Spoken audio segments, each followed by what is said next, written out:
गेहूं काटता, गेहूं काटता।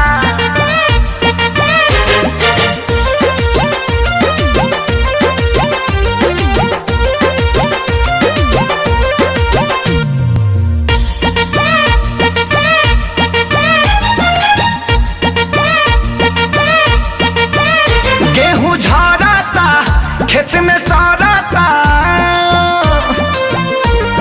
एहो गेहूं झड़ता खेत में सड़ता, रोज देखी देखी हमर होकर जा फटता।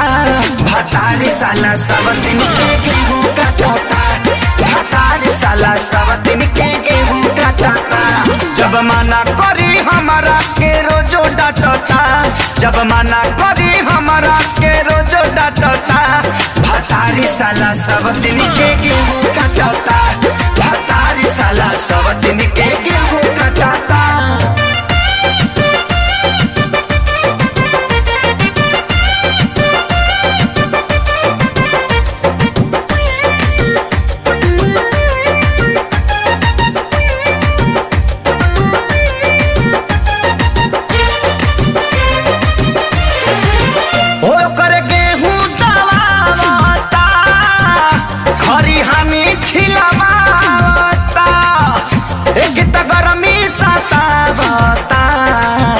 किसी किसी मुहाबता ए सखी सुनो ना, ए हो गल गेहूं दवाता, हरी हानि छिलवाता, हो कि तो गरमी सतावता।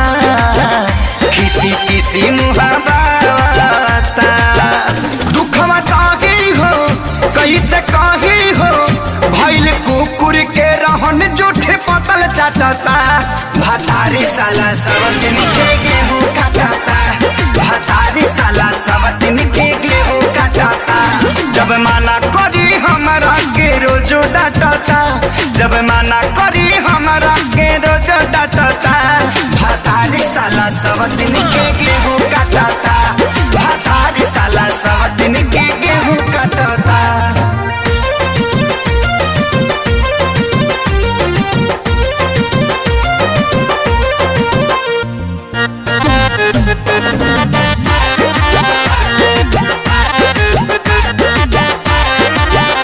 मेरा मर्द खेसारी हो, निकले मुहवा से गारी हो, समझे हाथी के गेहूं तो अब कटा गइल सारी हो। देखा ना सबकर कटा गई। मोरा मर्द खेसारी हो, निकले मुहवा से गारी हो, समझे हाथी के गेहूं तो कटा गइल सारी हो।